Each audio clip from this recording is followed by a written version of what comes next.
Welcome back. Once again, we're playing Feed the Beast on the Direwolf 21.6.4 pack, version 1.0.12. These guys, whatever they dryads or whatever, they're annoying. They don't really do anything, but every time I erect another part of my base, as you can see on the minimap, I've started laying out some new buildings. They just give me this look like they're judging me for, encroaching on their land or something. I don't know. I just feel disturbed. Anyway, as you can see, I've added a balcony to the base here and started in on some Thaumcraft research. Gotta say, I really don't like the the research mechanic. Not my. I don't really like it. Anyway. So, what are we gonna do today? Well, we're gonna start to take care of some of this crap. As you can see, got a lot of unprocessed materials here, and this grindstone is getting a little too annoying. Now, obviously, like last time, I could just get a pulverizer and a redstone furnace and be done with it. But there's kind of another way of doing it, and it's not exactly a simple thing. Yeah, I'm gonna try the factorization route.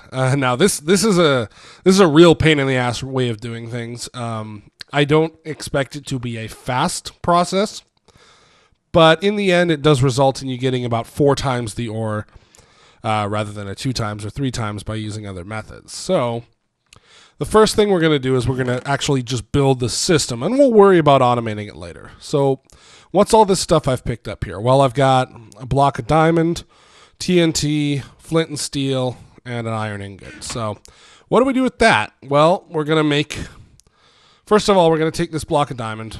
I'm going to stick it in the corner here.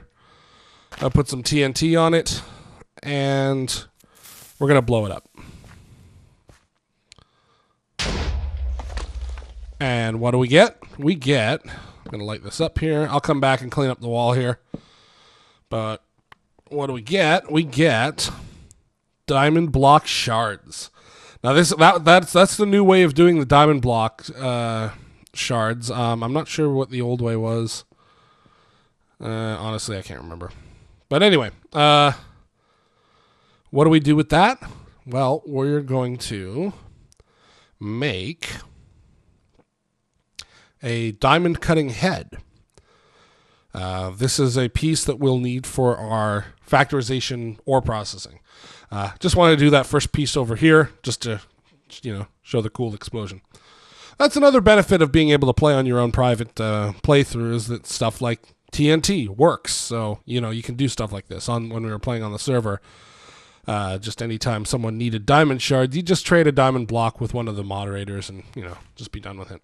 So, what is all this? Believe it or not, this is our ore processing system.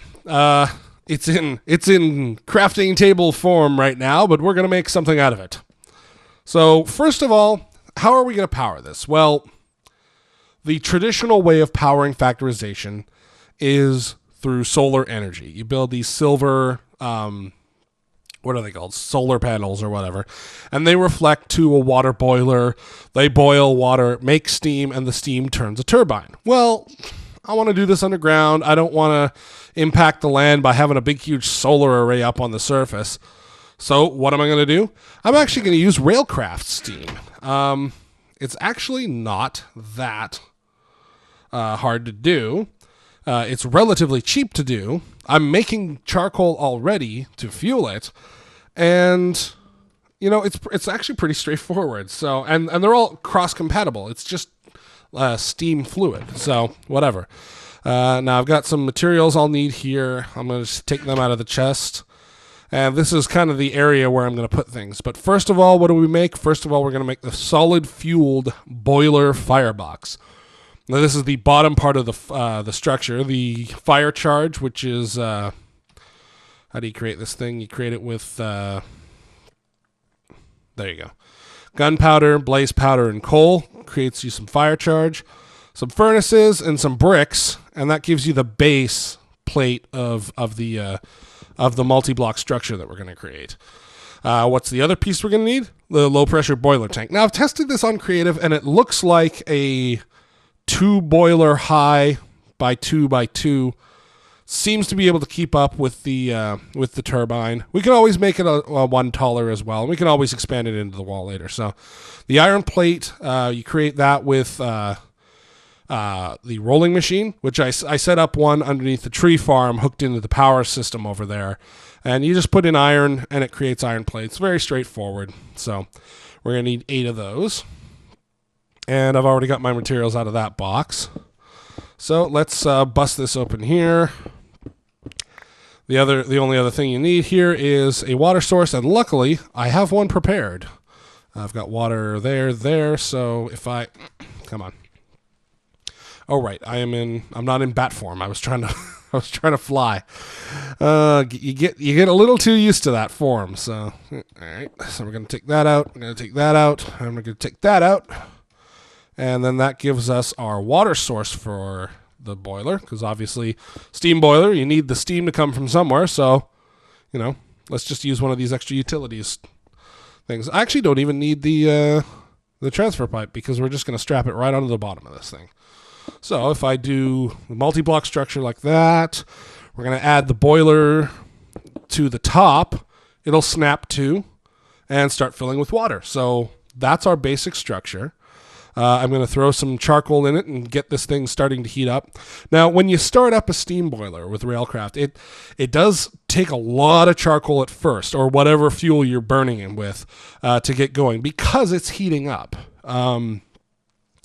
It takes a while, and it takes a lot of fuel. So I'm probably going to have to babysit this quite a bit in its early days before it actually kind of regulates itself back out to a reasonable burn rate. Once it gets up to temperature and it creates its steam, it'll slow down on the consumption of this. But right now, it's pretty brutal. So, whatever. I'll just keep an eye on that. And we'll once again, like I said, we're going to come back and automate all of this stuff later. So refilling the charcoal from the farm over there, we're going to do that down the line here. First of all, though, let's just get all the machines in place. So what is all this? Well, this is all the prerequisites for creating the steam turbine, or whatever it's called. I can't remember what it's called. First of all, you want to start out with getting batteries. Now, I'm making multiple batteries here because there's other machines that require batteries, and we want a battery itself. So battery is created with a mixture of lead and iron ingots and sulfuric acid. Sulfuric acid is created by 2 gunpowder, coal, and a water bottle. So pretty straightforward. You can also do it with sulfur and coal if you're a little poor on gunpowder. I probably should have, now that I look at that, because I have a lot more sulfur than I do gunpowder. But, well, whatever. It's already created, so there's nothing you can do about it. So I'm going to create my batteries. They don't stack. Hooray. Whatever. But we're also going to need some fans. Very straightforward. Just iron ingots in an X pattern. Now we're going to need magnets, which are part of the motor process. Now I got to create these one at a time because the batteries... Oh, right. I forgot. The battery isn't actually consumed. It's just the charge is. So, never mind. Oh, well, whatever. We can always use the batteries for more. So, I'm just going to create the magnets, and we'll move on from there. And we'll charge these up later. The lead apparently also doesn't get consumed. So... Wow, I wish I had thought that through. But you learn. I mean, that's the whole point of this, is that we're learning as we go here. Now, to create the actual the rest of this here, we need insulated coils, which are just clay and lead. And we're going to put those in here along with the magnets. And then that gives us the motors. Now, I do need 3 motors because we have other things that are motorized here. So there's a lot of prerequisites here, but when you get to the end here, it's pretty cool because you wind up with crap. I've forgotten wrong recipe. There we go. Steam turbine, pretty straightforward. Once you know what you're creating a motor with a fan on it, with some glass panes on the side, some lead and iron and iron bars. Makes sense when you look at the block. So if I put this block down, you can see it kind of looks like it too. You know, you've got the little turbine, the motor, the iron and the lead on the bottom for conductivity, and the iron bars, and you know it a lot of the stuff in factorization looks like it's built, so you can kind of use that as a guide for what you're doing. Now, so that the steam can come out of there and into here, I'm going to put fluid ducts on the side of this boiler. Now, the texture's messed up for steam in the steam boiler, but whatever. You can see the level here. When the level gets to 50%, it's just going to auto drain out of these fluid ducts straight into the turbine. So until then, it's just gathering steam.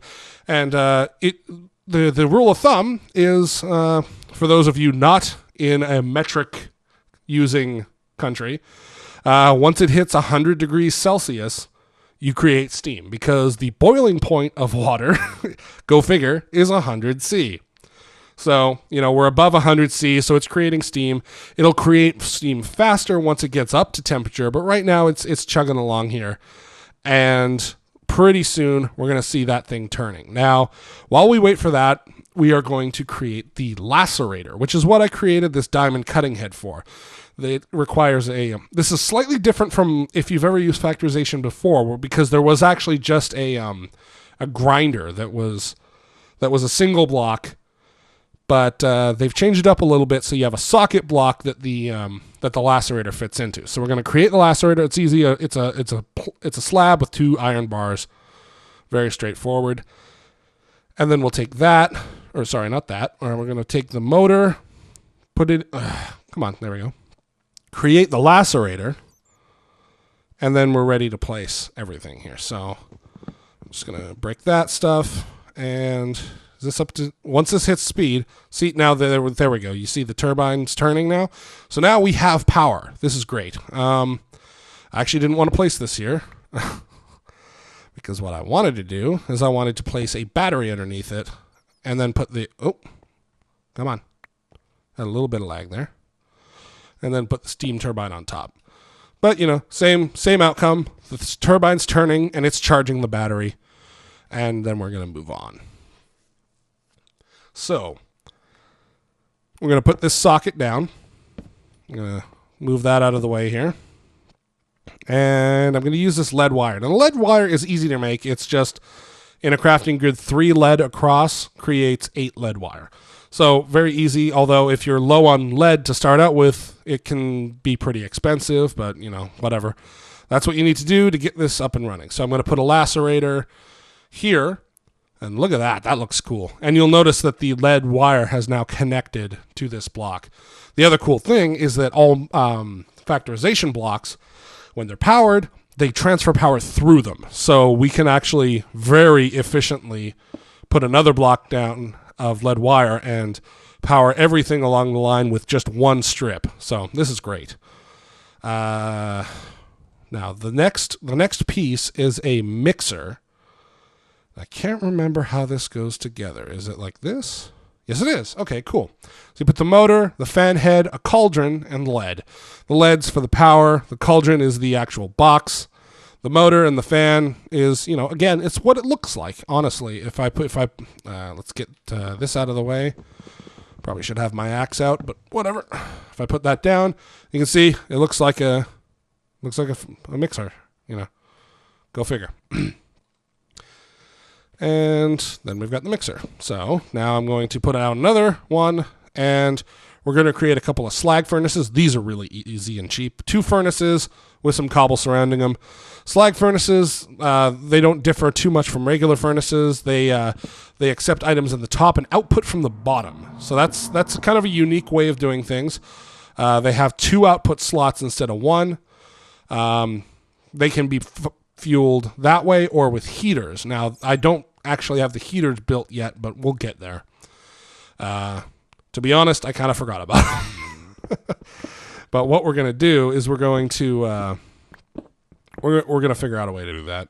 Should be pretty easy. We don't want to put them below because we want to suck items out below, so we're going to put them in the back. And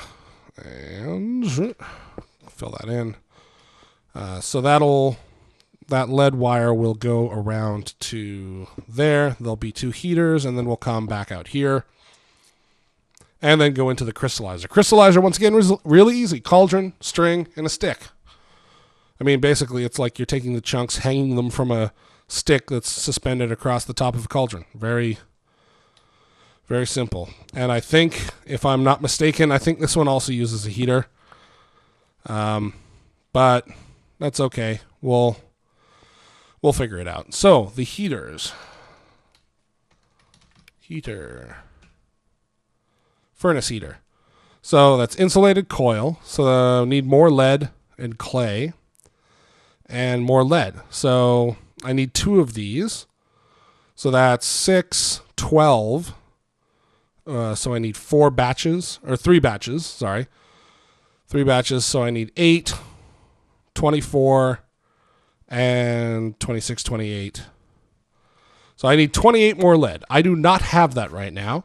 So I'm going to go get that, and I will be right back as soon as I've got the materials to finish that off, and then I'll show the operation of this.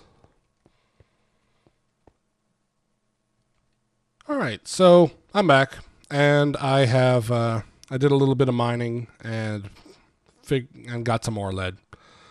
So what did we need? We needed, I can't even remember anymore. Like that, and that gives us the coils. I think I'm short on. Yeah. Okay. Short on. No, I think I have enough. I just forgot clay. So let's go back up here. How's it going, guys? I hope you've been liking my series. I've been trying to keep it unique. The factorization stuff is very new to me. Let's see here. Where's my clay? There we go. Yeah, I've been watching Direwolf's playthroughs and been watching Zisto and Vintage Beef on Minecraft lately, and they've all got some pretty cool ideas. More particularly Beef for that mountain village she's creating. That looks like fun.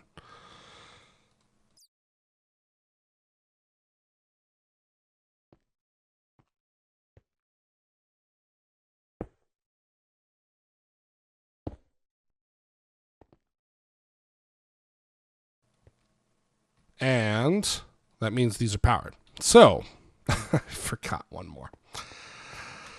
All right, let's go back up here. Go so slowly in human form. You get used to bat form. I got to get a jetpack pretty soon, or some Boots of the Traveler or something. It's getting really ridiculous. Had some more cooking up. All right, and another 2 of those. Here's hoping I have enough. I really don't. Damn it. Huh. And I don't have more lead either. Damn it. Anyway, I'll show the operation of this. This is going to be fine. It's fine. Don't worry about it. I'll move the heater cores around and stuff and make it work. In fact, I'll move one of these right now because I don't need 2 slag furnaces before it's automated, so not a problem. So we're going to take that out, we're going to take that out, and we're going to drop, where is it? I'm going to drop that there, and that there. Okay, so how does this work? Well, this thing, which is consuming charcoal like nobody's business, is turning the turbine, which is powering the system. So when I want to get this going, I need a barrel. Yeah, take one of those and a bunch of these. And oh no, I'm gonna need the actual oak barrel or oak planks. I'm gonna create a barrel. I'm gonna stick it here and put it in front of here. Now, this thing will grind anything that's in this barrel. So let's do the tin ore. So when I put that in there, This thing, no output inventory. Yeah, right. Okay. So the output inventory, you need to have this thing attached to an inventory. And once it is, we're good to go. So it's going to spin up. Let's see here. There's a way of monitoring. Where is it? Do we need it right now? Where is it? There it is. Charge meter. Oh, it's pretty easy to build, actually. It needs lead, though. Never mind. So once you'll see what it's doing is it's grinding up the ores that are in here. And hey, look at that. It's doubling the ores. Well, pretty much doubling the ores. Yeah, see? Pretty cool. So it's creating dirty tin gravel. Now, what can we do with that? Well, we can... I should have had another source block down here. Let's just create one right now. Let's dig under here. Nope. Into here. Let's take that. We'll just create a source for now, and I'll clean this up later. So, oh, no. There we go. All right. So, once you've got your dirty tin gravel, we're going to put it in here with a bucket. And what's it going to do? It's actually going to wash that ore. And I think you can do multiples at a time, maybe? Yes, please? Yeah, so it does... Oh, it does all of them. Okay, sure, whatever. And it creates clean tin gravel, sludge, which is you can cook into clay balls, and your empty bucket again. So, what do you do with the teen clean gravel, the clean tin gravel?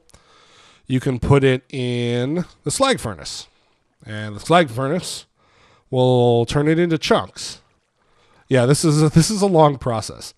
Now, this process will give you the option of possibly doubling, or not doubling, but possibly giving you a little bit more when you burn it.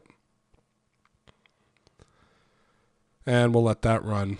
And the last part is the crystallizer. Now, the crystallizer can take ores in all of these. It takes 20 minutes to run, and it needs a material here. What is it? It's aqua regia. Now, how do we create that? We need sulfuric acid, which is that pattern we had before, along with you can do it with blaze powder and a fire charge. So I think I have all of that upstairs. So let's go. While we're waiting for the stuff to process here, let's go there. This takes a while. Honestly, this is a long drawn out process. But the end result is you get a huge amount of ore, or a huge amount of processed materials for what you originally put into it. So I'm going to take that. We're going to take that. No, we're going to take that, put that back. This, how do we create the sulfuric? We need one of these and one of these. So we take the water, we combine it with the gunpowder and the coal. That's not right, is it? No, let's do the sulfur this time. Where is it? Is it over here? Yes. Sure, let's get 2. Why not? We don't need 2. But sulfuric acid, and we combine it with these aqua regia. Now, the good thing is with this crystallizer, the crystallizer, you can only put one material into it, so we'll be making multiple of these. But this aqua regia or regia or whatever the crap it's called does not get consumed in the process. So it can just sit in here forever. Once it's loaded, it's there, it stays there. And we're all good. So, see, and we got a little bit more ore than what we put in. We put in 8 and we got out 9. So that's great. So then what we'll do is we'll put all these in here. And you see it fires up because it's heated. And it's just going to sit here. And yes, this does take 20 minutes. And we're going to get crystallized ore out of that, which then we'll put into a normal furnace, which will give us our processed ore. So a very, very, very long process chain, but the end result is actually quite nice. So I put that in there and you see it processes. So the next time what we'll do is we're going to work on automating a lot of this because, well, there's a lot of factors here. Like, okay, you got the clean, you got these, you got the ore that you're washing here, right? Now, first of all, how do you get stuff in here? Well, we're going to have a process to auto load this with whatever materials we can process, and it'll get automatically dumped into here. Now, how do we get it from here to here? Well, that's, if you think about it, that could be pretty simple, but well, how do you get the water bucket refilled? There's a way of doing that. How do you separate the tin from the sludge, from everything else? There's a way of doing that too. So we're going to, what do I got? Oh, there it is. I was like, why do I keep hearing water? Okay, there we go. So there's going to be a way of doing that, so we'll have to automate that. Now, once that's done, that stuff goes into here. That's really straightforward. Dump it into the top, get it out of the bottom. Nothing really nothing really out of the ordinary there. So that one's going to be an easy one. That's why I have two of these, because it's very easy. Just whatever furnace is available, process and dump. But this one, if I shift click, if I pipe load any of this stuff, it'll only go into one slot until it's full and then move on to the other one. So that becomes a problem because you're not actually, most of the time, unless you have a really full system, you're not processing more than one or two ores at a time. So we need a way of round robining all of these slots, and there's a way of doing that too. And then once that's done, feeds out of the bottom and goes into a ooh, that's a cool effect. You can kind of see the crystallization stuff working its magic. Anyway, once that's done, then we put it into a normal furnace, and then we're good to go. So there's a lot of steps we have to do here, and it's going to take a number of different tricks to do it. So we'll get to that next time. I think I have to do a little bit more preparation off camera here because there's a lot of materials we're going to need, and also a lot of long runs. Like I'm going to need to run stuff out from the others, from the tree farm, for example, to power the charcoal in here. I'm actually going to have to go fill this up by hand really quick. A lot of stuff that I'm going to need. Going to probably need a lot more lead, so I'm going to do a little bit of off camera mining, and then we'll get to getting all this automatically processed. And then once we're up and running down here, we should have a pretty decent system for starting our general ore processing. I have a couple of ideas as to how we want to lay that out for the base. And all of this stuff here has a purpose, this hallway and that room over there. Big plans. Going to take a number of episodes. So, yeah, I guess that about wraps it up for this time. Thanks for watching, and we'll see you next time.